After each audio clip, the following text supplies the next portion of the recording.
Hey everyone, my name's Dave. I thought I would do a video for this module's discussion board since it was all about Canvas, what tools we use, and what we post onto Canvas. So I'm just going to take you over to my Canvas site and I'll show you exactly what I do. And here we are on my Canvas dashboard. The first thing I will point out is that I love to theme my classes every semester, and this theme for the semester is Modern Architecture. So we're going to click into my 8 a.m. class.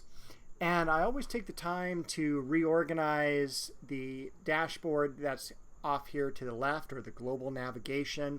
And I always set it up so it's the same in each of my classes. I get rid of the extra stuff I don't need and add things in I do.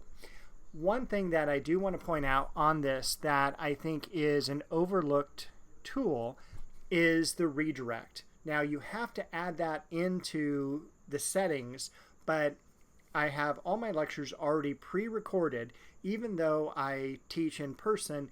For any student that misses a class, or for students that want to go back because they missed a term or something like that, I've got all my lectures loaded onto my YouTube page. I make a redirect, so that stops a lot of emails throughout the semester. Also, one thing too that's hidden in the settings is you can have as many as, I believe, 3 of your past announcements. And I always like to have at least 2 of them posted, and I sent out a welcome to my students this morning. I always start on the syllabus page. So when we click on the modules page, I've already created modules for each and every week of the semester. I always put the dates there as well so students know exactly where they are.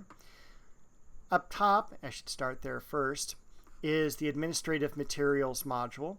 And up here under primary information, I would have like the syllabus, lecture schedule, late policy. Those I haven't completed yet. For the supporting information, I have netiquette and about your instructor page. And then finally, for Cal State information, I have like the learning goals, campus services, emergency procedures, and the COVID-19 directive.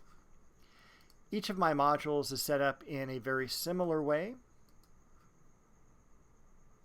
Up top here, I always have an introduction to the week for each of my students. Comes up with a summary, a reminder of the lectures, some objectives I want to cover, and then a reminder for any assessments. Underneath that, I've put in the lecture schedule, exactly what we're going to be covering this week. I upload study guides for each of my lectures, and they're going to have both terminology as well as imagery. With the first study guide here, we cover the 4 roles of the artist. They match the 4 images, and then I always give them a how to use a study guide information. Assessment materials, we have a syllabus quiz the very first week. I love to do the syllabus quiz because I touch on the most important points of the syllabus, lecture schedule, and late policy, and that way it stops a lot of the emails that I get throughout this semester. And then also for each of my lectures, I love to do some further exploration. So for instance, we talk about the spiral jetty during the roles of the artist lecture. Here we have kind of a spoof called the Spiral Jedi. Smart History's interpretation of the spiral jetty, and we also talk about the artist Christo, and this is unfortunately his last work. He and his wife have passed away recently, but this is kind of a really cool, kind of like a floating piers or a barge out into a lake that's covered with a textile.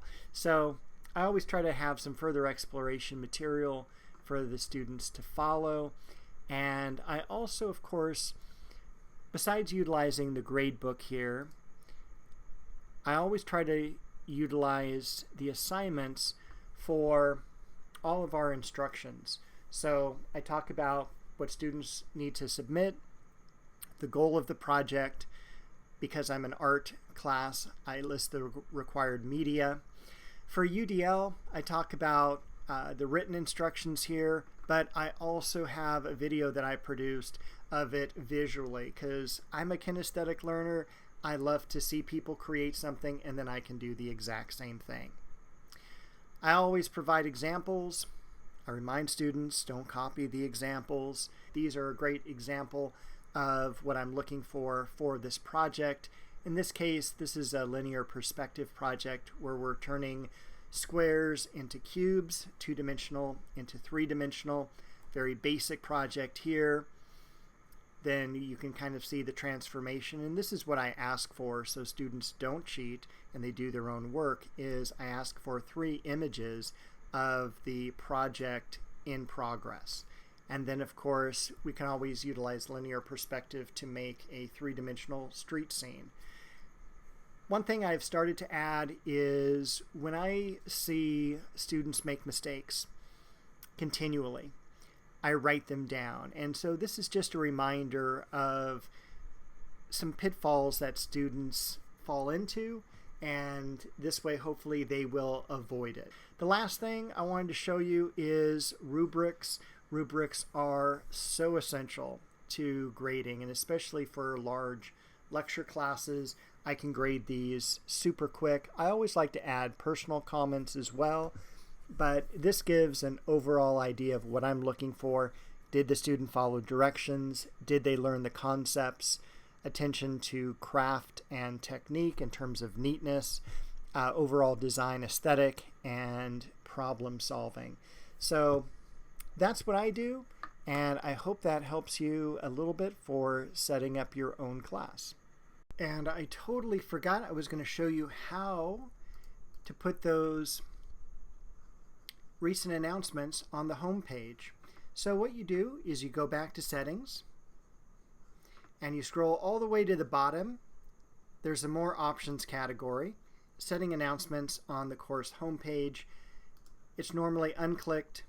You just click it, and however many of the recent announcements you want. I've done as many as 3. I don't like that many, so we're just doing 2 announcements. Click Save, click Update, and that's how you get the announcements up above here.